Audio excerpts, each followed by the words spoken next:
Binabalaan kita. Una, kasamang nakatatak sa loob ng tato ng gagamba ang numero ng isang tunay na miyembro ng Phantom Gang. Pangalawa, hindi nila binibilang kung ilang tao nang napatay nila dahil wala silang pakialam. Pangatlo, wag na wag mo uling babanggitin ang pangalan nila. Pag ginawa mo yun, tinitiyak ko sa hindi ka nahihinga pa.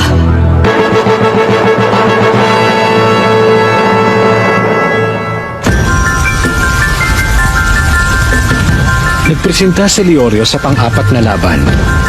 Kapag nanalo siya, malalampasan na nila ang pagsubok na to. Pero, manalo kaya siya?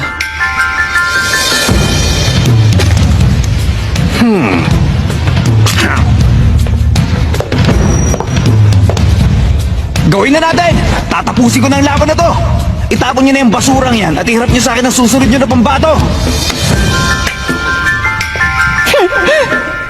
Hindi namin magagawa yon. Ano ka mo? Hindi namin siya pwedeng tanggalin sa entablado. Dahil hindi pa tapos ang laban niya. Anong hindi pa tapos? E bumagsak na nga siya eh. Hindi ko yata maintindihan.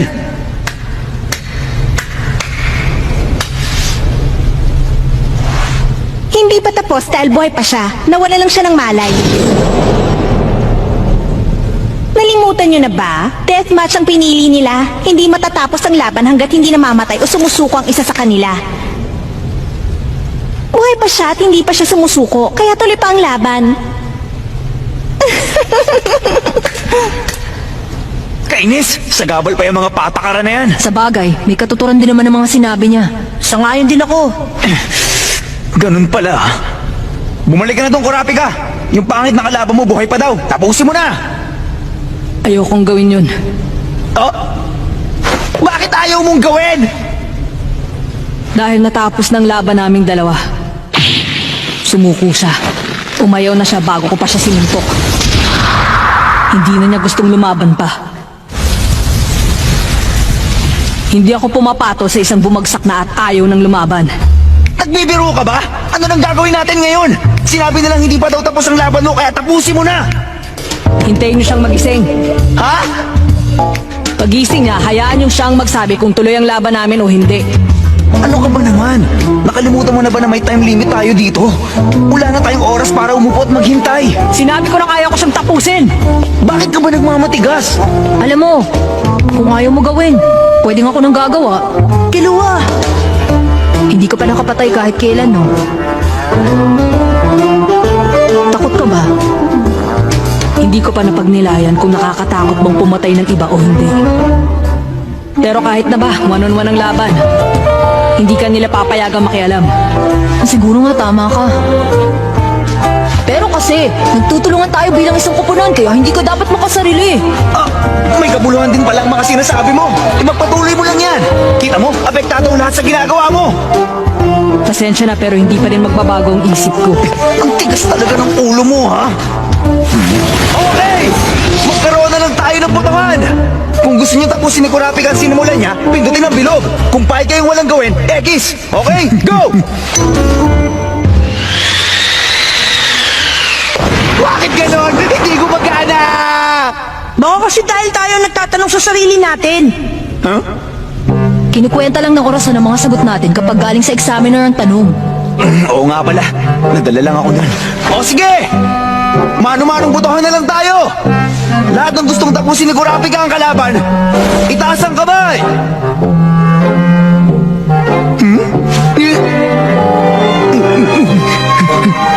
Ikaw ang daya mo! Kanina lang pinapagalitan mo din yan si Kurapika, hindi ba? Sabi mo isang kubunan tayo, isang kubunan! Pero wala namang silbi. Kahit anong gawin natin, hindi siya makikinig. Ikaw, Gon, bakit hindi ka nakikisama? Sige nga! Sangayon ako sa sinabi ni Kurapika. Sumuko na yung kalaban kaya sobra naman magtatapusin pa siya. Hintayin na natin siyang gumising. Ang problema nga, hindi natin alam kung kailan pa yun. Kung pwede lang sana eh. Mali naman na ipilit mong gusto mo sa iba. Dapat tanggapin mo magkaiba tayo ng karanasan at pag-iisip. Walang humingi ng opinion mo kaya manahimik ka dyan, pwede? Pero pa siya na nakararami ang sinusunod kaya dapat isaalang-alang din ang opinion ko. Ayoko na nga! Kung ayaw nyo makapasa sa exams, magdusa tayo pare-pareho! Yorio! Bakit ba ako nilang lagi ang kontrabida? Nagtampo na siya. Mababaliwala lang lahat kung may ipit tayo dito. Bakit ba hindi nila maintindihan yun? Buti pa pabayaan na lang natin sila. Eto na. Nabiktima na sila ng batas na nakalalamang. Nagkagulo na sila. Sa unang tingin, hindi komplikadong bagay sa pagitan ng 5 taong kakikilala pa lamang ang magdesisyon para sa ikabubuti ng lahat gamit ang batas na yon. Mukhang pumapabor sa opinyon ng bawat isa ang patakarang ito. Pero kung iisipin, kabaliktaran talaga ang nangyayari. Pinipigilan nito ang opinyon ng kakaunti o sumasalungat. At kapag paulit-ulit ka napunta sa panig ng minorya, mararamdaman mong pinagtutulungan at iniitsipwera ka. Magbubunga ito ng di pagkakaunawaan at samaan ng loob. At doon na, magsisimula magkawat-apatak ang grupo. Baka nakakalimutan nyo na lahat tayo magkakakompetensya dito sa Hunter Exams. Walang ni isa sa atin ang papayag na masayang ang lahat ng pinaghirapan natin at masira ang pag-asa natin makapasa dahil lang sa pagkakamaling nagawa ng iba. Pero dahil masyado na rin siya nagpadala sa paligsaang ito, sinubukan pa niyang gamitin ang batas na nakararami para masunod ang kagustuhan niya. Sa halip na hingi ng opinyon ng lahat, ipinagdiinan niya muna ang opinyon niya at saka siya humingi ng mga boto at nung hindi gumana yun, inulit pa niya ang botohan sa mas malalang paraan. Di tulad ng pagpindot sa buto ng napili mong sagot sa relo. Malalaman mo agad kung sinong hindi sumasang-ayon sa nakararami at mapipilitan na natitirang miyembro na huwag nang ipaglaban ang opinyon nila. Kapag may isang nakaramdam na hindi binibigyang halaga ang opinyon nila o palaging may kinikilingan ng pagpapasya ng grupo, unti-unti magkakaroon ng pagdududa na mauuwi sa di pagkakaisa. Papunta na kami doon at nakikita ko ng lahat kami papagsak sa Hunter Exams. Hindi na sila magtatagal.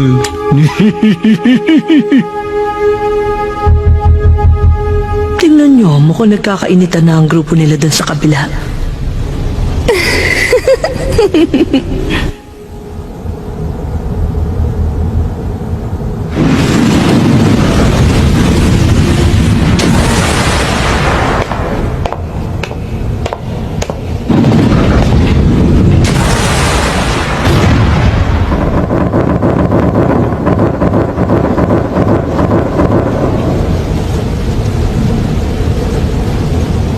Sa wakas, dumating ka na rin.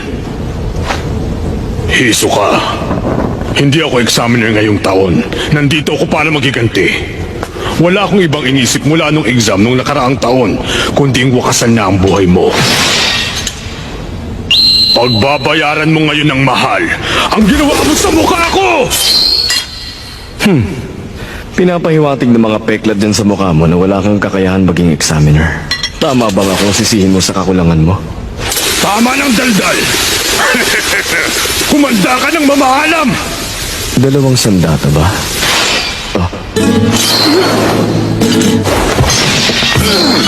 Walang hanggang pag-atake!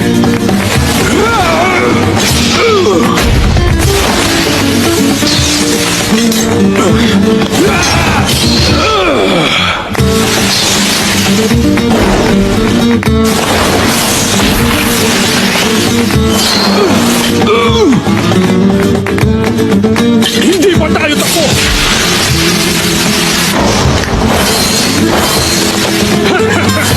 Taas baba, kanan kaliwa, harap at likod. Wala ka nang tatakbuhan. Madadali kita mula sa lahat ng anggulo. Walang tigil kita paulan na ng patalim. Hindi mo matatagalan ang pag-iwas mo. Imposibleng makaligtas ka pa ngayon.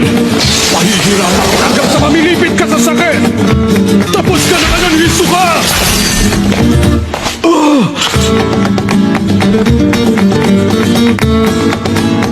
Totoo nga mahirap iwasan ang sunod-sunod mong pag-atake.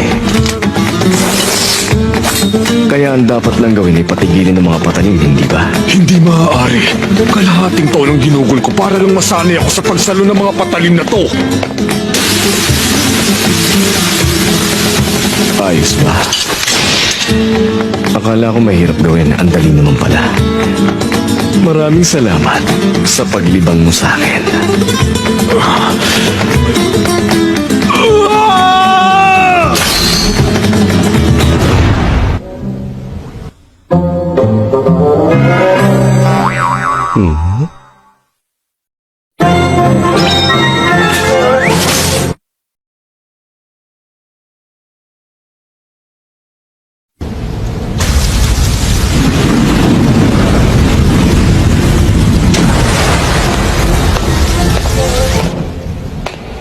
Number 44, si Isuka.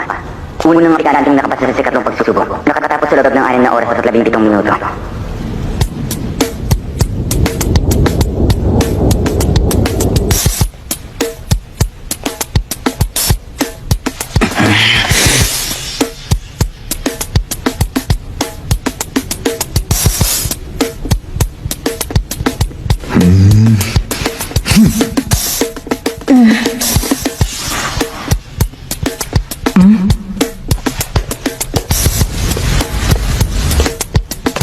Bakit? May problema ba dyan, Gon?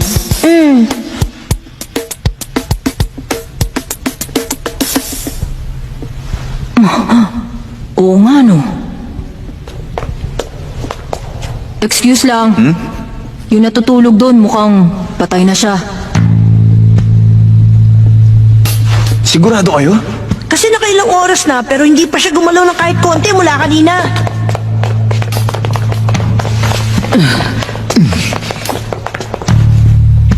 Hindi pwede. Masyadong malayo mula rito. Hindi ko masabi. Kayo dyan! Lalapit kami! Gusto naming inspeksyonin ang katawan niya! Anong sabi mo? Sabi ko, gusto kong lapitan ang katawan ni Bulas dahil tingin namin patay na siya. Sinabi ko na sa inyo kanina, hindi siya patay, wala lang siyang malay. Walang natutulog ng ganyan katagal nang hindi gumagalaw. Wala kaming tiwala sa inyo kaya gusto namin makita. Kung ganon, gusto mo makipagpustahan? Pustahan? Ano naman pagpupustahan? Ano pa, edi kung buhay pa siya o patay na? At ano naman ang gusto niyong ipusta namin dito? Oras. Oras? Yun na lang ang paraan na gawin natin sa laban, pustahan. At oras ang isusugal natin. Tumingin kayo sa monitor sa dingding. Pareho tayong may 50 oras na ipampupusta. Pero dapat ang halagang isusugal ay namumultiplika ng 10. Magpapatuloy ang laro hanggang wala nang matirang oras ang isa sa atin. Larong oras ang isusugal. Magsasalit-salit tayo sa pag-iisip ng pagpupustahan. Kapag natalo kayo sa sugal, mababawasan ang time limit yung makalabas sa tore ng 50 oras. Paano kung kayo naman ang matalo? Madadagdagan ang sintensya namin ng 50 taon. Kung katanggap-tanggap na sa inyo ang mga kondisyong yon, ako na mismong titingin kung buhay pa ang isang to. Celerut, may sentensyang 112 taon sa kasong endangered species, trafficking at illegal na pagsusugal. Mukhang pasok na pasok sa mga hilig niya ang ganitong laban. Grabe, ibang klase din ng babaeng to. Para isugal niya ang oras nila sa bilangguan. Pag-isipan mong mabuting isasagot mo, Leorio. Kapag natalo ka, 50 oras ang mababawas sa limit natin para makalabas sa touring ito. Wow! Ako ngayon ang sasabihan mo niyan? Samantalang ikaw itong may kasalanan kung bakit nangyayari ito ngayon. Nakalimutan mo na ba yun? Oo na. Sige na, hindi na ako magsasalita. Tama na yan! Hindi tayo dapat nag-aaway! Ganyan nga, mag-away pa kayo. Ayos! Tinatanggap ko na ang hamon mo! Okay. Dahil ako ang unang pumili ng pagpupustahan natin, papipiliin naman kita kung ilang oras ang gusto mong ipusta at kung pupusta kang buhay pa siya o patay na. 10 oras na buhay pa siya! Ano na nangyari? Akala ko ba yung grupo ninyo nagpupumilit na patay na siya? Sige, kung ganon, alamin na natin. Para yata ingat na ingat ka. Akala ko ba sabi mo hindi ka na magsasalita? 10 oras lang?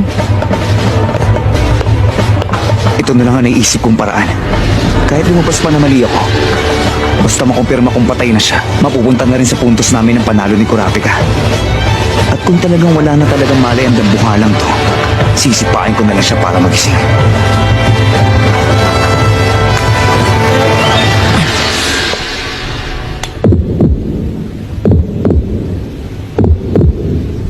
Diba? Sabi ko sa'yo wala lang siyang malay.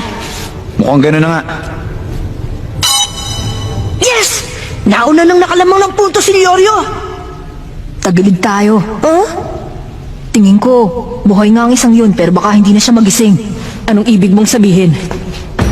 Naaalala nyo kanina, nung nilapitan siya at tinignan ng presong babae, Oo, bakit? akala namin nung una, patay na siya dahil ang tagal niyang hindi gumagalaw. Pero naisip ko na mas magiging pabor sa kanila kung mananatili siyang buhay at walang malay. Kapag hindi siya nagising bago matapos ang exams, hindi tayo makakaalis dito. At katumbas nun, mababawasan agad ang mga sentensya nila ng 72 taon. Ibig sabihin kapag hindi siya nagising, hindi na tayo makakaalis. Sinulit mo lang yung sinabi ko eh. Yun palang balak nilang gawin mula nung una pa lang. Ngayon ikaw naman ang mamili. Sabihin mo kung anong gusto mong pagpustahan. Ano nga ba?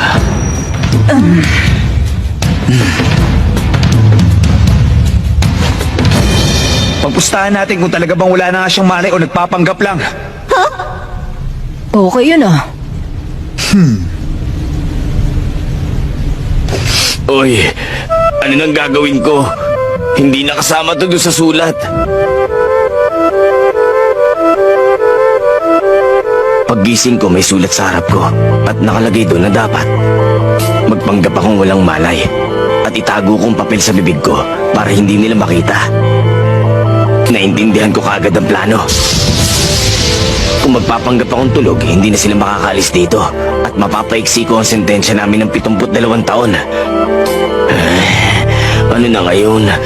Dapat ko bang ituloy ang pagpapanggap? Okay sa akin yun. Pupusta ako ng 20 oras na talagang wala siyang malay. Alright, ngayon kuha ko na. Itutuloy ko lang to. Aarte pa rin akong walang malay. Pero paano natin mapapatunayan kung totoong wala siyang malay? May naisip ka na bang paraan? Oo naman. Simpleng-simple lang.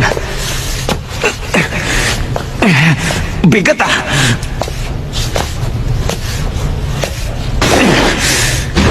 Ang gagawin ko, ilalaglag ko lang siya dito sa may gilid. Ano? Ilalaglag niya ako? Kung totoo nga wala talaga siyang malay, malalaglag siya at mamamatay. Solve ang problema. Nababaliw ka na ba? Hindi pa tapos ang laban niya. Hindi mo siya pwedeng patayin. Hindi ko matatanggap na gawin mo yon. Walang problema. Kapag nahulog siya dito at namatay, malugod namin isusukong panalo namin. Nang sa ganon, maging dalawa na ang panalo ninyo. Ano, pwede na ba sa inyo yun? O sige, pumapayag ako. Ang sama! Wala kayong pakialam kahit mamatay ako! Sumusobra na ang larong to! Ayoko na! Pero babaguhin ko ang pusta ko. Gagawin kong 40 oras na nagkukunwari lang siyang walang malay. Yun na lahat ng oras na natitira sa akin. Tuso ka rin. Lumalabas na rin ang tunay mong kulay.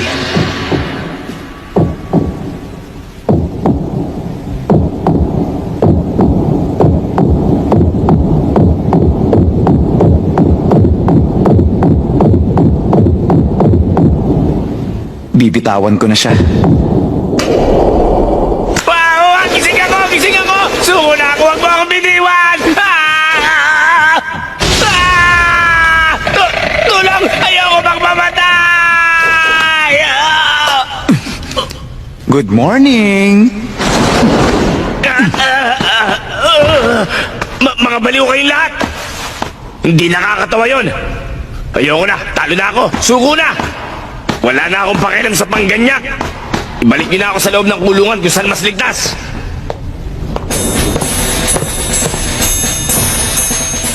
Alam mo na kanina paano? Nagising talaga siya? Hindi ko ba nasabing pangarap ko maging doktor? Madali ko nalaman. Nakita kong gumagalaw ang mata niya. Pero paano ba yan? 20 oras na lang ang natitira sa inyo. Oo nga. Pero ngayon, 2 panalo na kami at 1 na lang ang kailangan namin.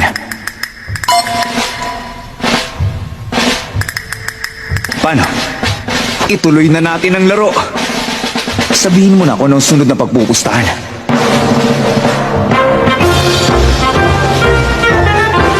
Sa wakas, sumuko na rin si Majitani. Nangunguna na ang grupo ni Gon at may 2 panalo na sila. Pero ngayon, 20 oras na lang ang natitira. Makabawi pa kaya si Leorio sa larong pustahan?